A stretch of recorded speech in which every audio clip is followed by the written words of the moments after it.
goal is to sort of grow a certain body part. You want to make sure that you're...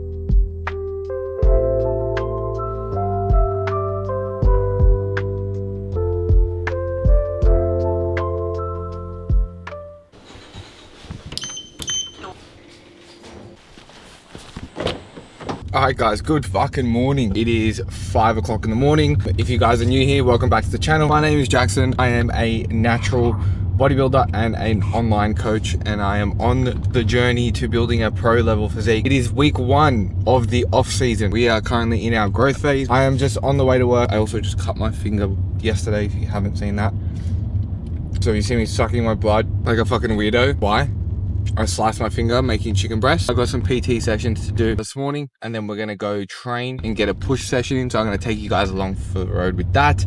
Calories are up, body weight is up. Plan is not to compete for a long time. So we're starting this off season. We're gonna do a 12-week push for this off season, and then we're gonna go into a mini cut. The goal this time is to make sure that we don't get too fat. Before I started my prep last time, I got a little bit on the chunky side. Kind of don't want that to happen again. So we do want to make sure that we, keep things tight this time, and we are not putting on too much body fat this time around. Started the first week of the first 12-week push. Calories are at like 3,200. Nothing too crazy, very manageable, very easy. I'm like 6 weeks post show now, and I'm really excited. I feel good. I feel like very happy trying to get the food in. I feel very happy with training. My readiness to train is super high. I'm just enjoying getting a good pump again. Like the pumps lately have been fucking insane, and I've loved every second of being in the gym. One of the things where I think a lot of people go wrong when they go into an off season or a build phase is that they treat it as a bulk, and it's not a fucking bulk. You shouldn't be trying to bulk. You should be trying to make improvements to your physique. It should be an improvement phase. When you frame it like that, that means that you're gonna like take it with more of a solid approach, where you're not just gonna eat food for the sake of eating food, because that's essentially not what your bulk or your building phase should be like. You should be aiming to make improvements to your physique, build lean muscle tissue onto your physique. Treat your bulking or your build phase as an improvement phase, and that way you're gonna not think about trying to just eat stupid food for the sake of eating stupid food and eating cheat meals all the fucking time. You should be still eating, tracking your calories, 80 to 90% whole foods, and then getting high protein, high carb meals in, making sure you're getting good pre-workout meals in. I have my first meal of the day, especially when you're trying to bulk. Having multiple meals throughout the day is always going to be better. So getting multiple protein servings in per day, getting multiple carb servings in per day, it's just going to help with your recovery as well as your energy during training. So it's really important that you do that as well. So I will catch you guys. It will probably be around 6, 7 o'clock, maybe 8 o'clock, or at the gym. All right, we are at the gym. We have wrapped up a morning of PT sessions, did an onboarding call with an online client, a few client programs, some social media content and stuff, some reel creation, all that sort of stuff. So now we're at the gym. We're gonna hit a big fucking push session. I'm fucking keen to get into it. The menu, we start off with some costal cable flies, then we're gonna get into some dumbbell pressing. We got dumbbell pressing back in for the first time in a long time, and honestly, I'm all for it. I'm a big fan of dumbbell pressing. I think, there's nothing better than throwing around some big fucking dumbbells. Not that I'm the strongest right now, but each week we are trying to get stronger. Each and every single week we're trying to progressively overload and progressively, or what do we say? It's got a brain fart. Progressive stimulus is the term that I like to use. Where most people I think go wrong when it comes to progressive overload is they try to add weight each and every single week, which if we add a kilo a week for the next 52 weeks, we've added 52 kilos. That's very unrealistic and not gonna happen. Like there's no way you're gonna be able to add 1 kilo a week on your squat. You're gonna add 52 kilos to your squat or 52 kilos to your dumbbell pressing across a training block or a year. That's not gonna happen unless you're on some fucking heavy cycles. Just think of it as like your RIR or your reps in reserve. It's like, are you progressing the intensity each week? Are you trying to train close to failure each week? And as a byproduct of that, you're probably increasing the amount of reps you're doing. You're probably increasing the amount of weight you're doing. And it might be 1 kilo 1 week. It might be 1 rep 1 week. It might be 1 rep on 1 set. I don't fucking know. But either way, we're trying to get fucking bigger, bro. Daddy, chill. So I'm going to head to the gym and I'll see you guys for push.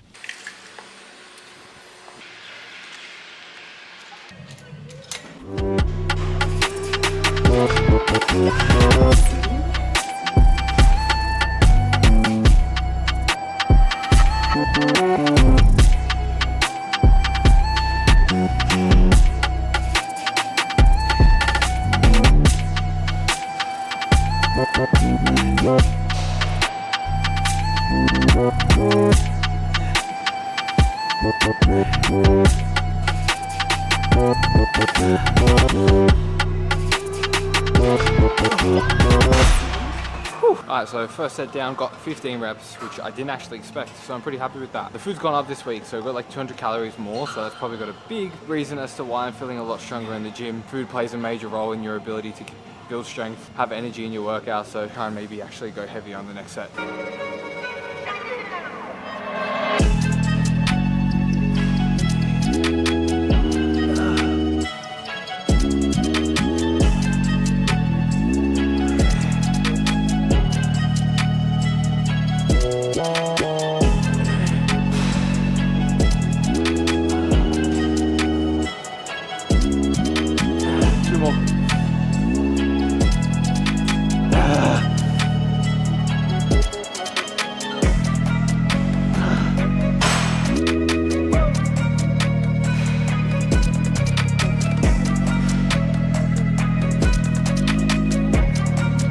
So large.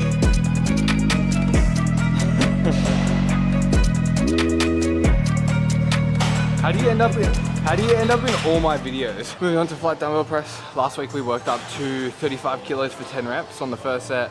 Then I went down to 32 and a halves on the second set and got 10 reps again. I'm gonna see if I can do 2 sets of 35 this week. Depends on how this feels.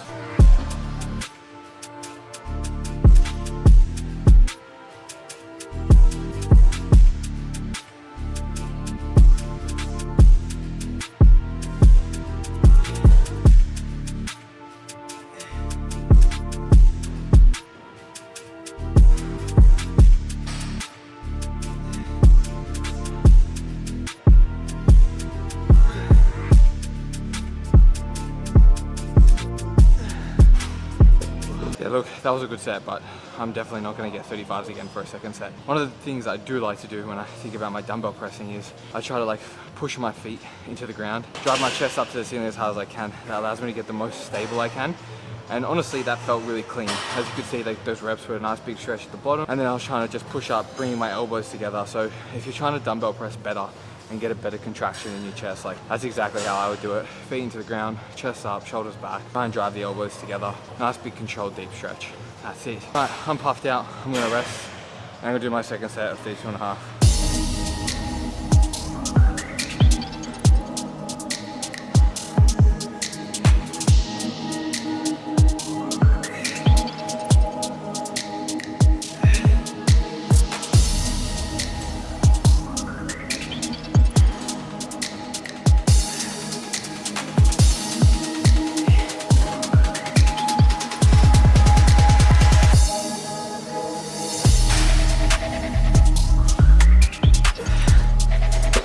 Alright, so second set, we got 10 reps, matched last week. So not every single exercise you're going to progress in rep. Exercises you progress more, some you progress less, but overall this is why your frequency of training really matters. I train an upper body push session, my second push session of the week on Sunday. I probably still hasn't fully recovered from that either, so it's really important that when you're putting together your split, you have adequate rest days between body parts if you're trying to hit them twice a week, which at the moment, I'm trying to hit chest and back twice a week and shoulders. So I need adequate rest between sessions. But that's all right.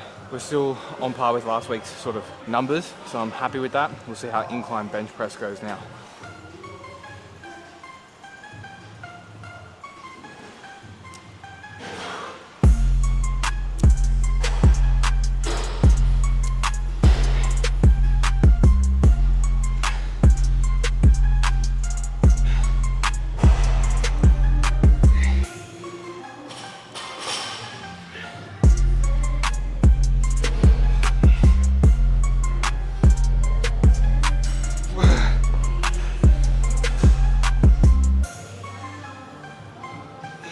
I think a great way to approach every single set that you do is what I've been doing a lot lately. Not even thinking about like I have to go heavier or I have to get more reps. Like just take them if they're there. If you have more, you don't want to leave gains on the table. You might as well just take them. Like if there's another 2-3 reps in there, just take the reps. Extra progress to be made.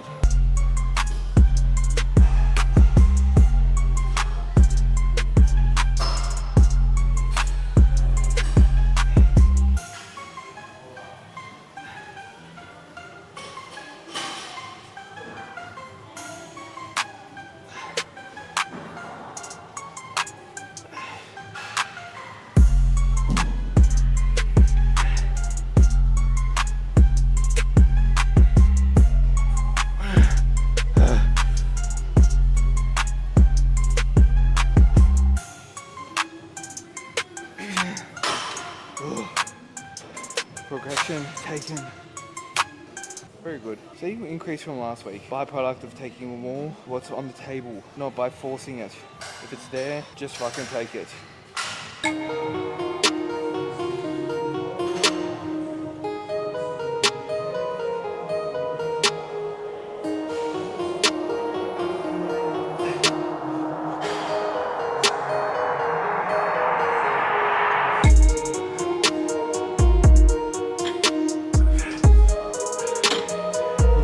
Okay, so we're moving on to lateral raise. I've been using the Cyber lateral raise machine lately. It just feels a little bit nicer. I also think dumbbells can kind of get a little bit boring for me, so I've moved to the machine just for me. It feels a bit nicer. I feel something different to progress on. At the moment, like the goal as well is like for me with my training split, it's to build shoulders, chest, back. Like that's the goal. The feedback we got from my last show was to make sure that we need the upper body to match the legs. So legs are in a pretty good position. They grow pretty easily. We need more volume on the upper body, and the way we're going to be doing that is increasing the frequency. So we're training it multiple times per week. So if your goal is to sort of grow a certain body part or grow lagging body parts, you want to make sure that you're training them with enough training volume. Now that can look like higher frequency. It doesn't need to be. That's just the way that we're doing it at the moment. The other thing that you'll notice, I'm only really doing 2 sets on everything.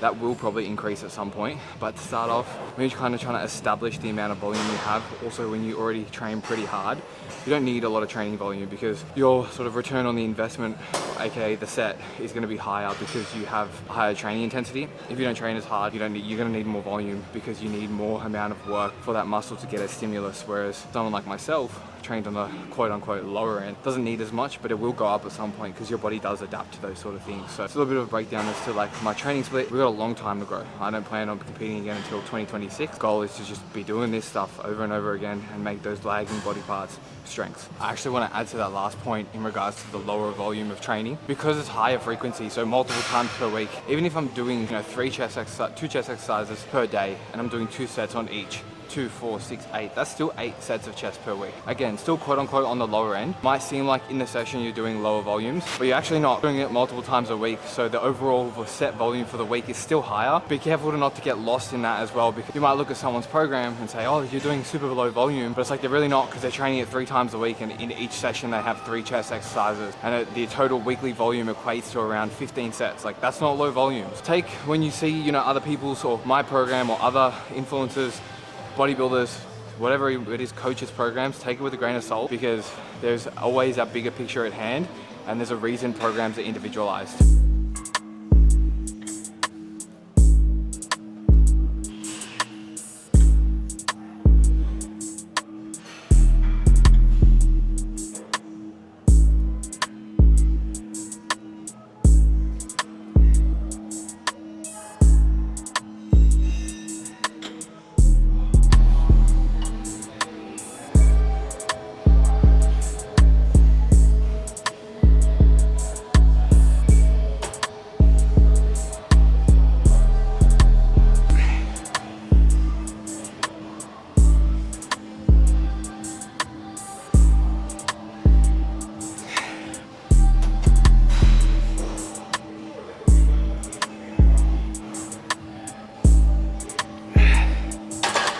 This is the closest thing I'm gonna get to being a fucking powerlifter. Don't come at me, any powerlifters, for close grip bench pressing in the combo rack.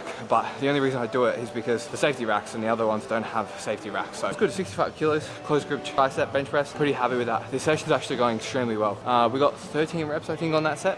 We'll do one more set, and then we just got one more exercise.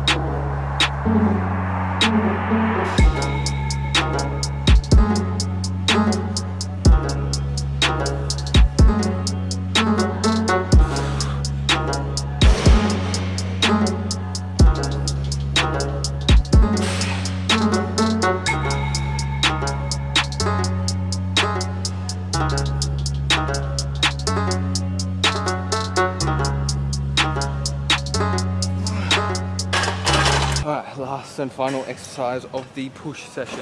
A tricep single arm extension, single arm cross body extension. I like to use cuffs. Think of it this way, you don't want your grip to be the limiting factor as to why you can't get more out of your triceps. So I like to use the cuffs, sit them in the wrist or just like under the palm, and I get way more like feeling connection in my triceps. As well, I can move a little bit more load and get a little bit more stimulus on the tricep. So I set this up around height because you want this to be like really in line with the upper arm of the tricep, so you're kind of lining up the cable with the tricep as perfectly as possible. And I'll do the first set facing the other way so you can sort of see what I mean by that. But we're gonna try and do about 12 reps on each side here, 2 sets, call it a day.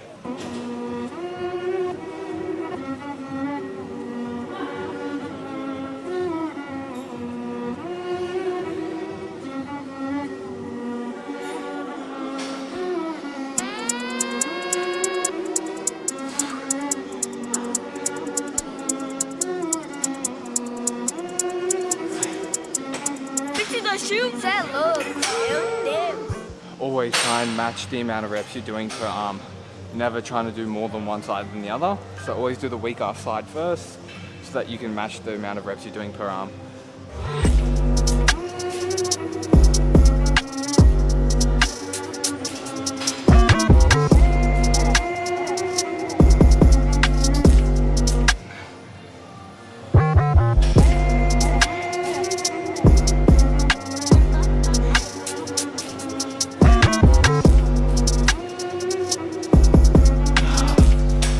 So you would have been able to see, hopefully you can see in the camera, but like the upper arm and the cable, this line up with each other. So you're getting a nice big stretch in that tricep, perfectly lines up with the actual tricep and the elbow joint. So you're getting the most amount of stimulus on that muscle. Technique is going to be the most important thing when it comes to training, because if you're not having good technique and driving that tension towards the target muscle, you're going to get a terrible return on investment and you're not going to actually be getting a lot out of your training or your sets.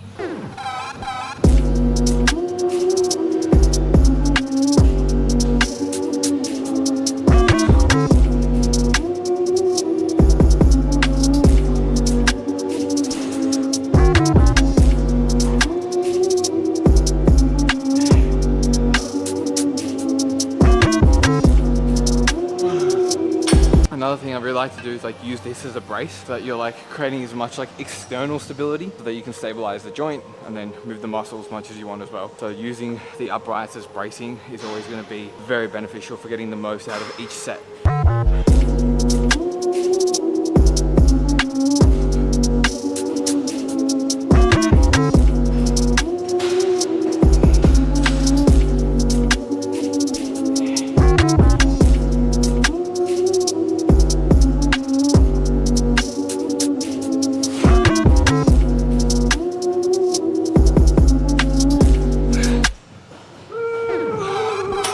That is a wrap for push session. I'll catch you guys probably at home making a post-workout meal.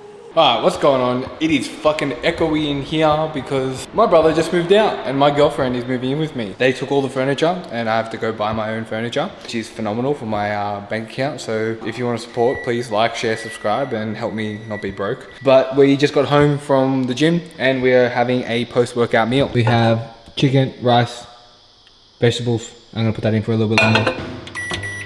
Another minute. And I have been experimenting with pineapple on my chicken. Fucking good. Don't knock it till you try it. So guys, that is a wrap for this video. Training video slash a bit of an update of where I am going to be going with my training over the next 12 to 24 months. If you want to see what my prep was like that just finished, which was about 8 weeks ago now, just click on the video here and I'll tell you everything about my transformation and get onto stage. Otherwise guys, like, share, subscribe, follow along with the journey and I'll see you guys in the next video.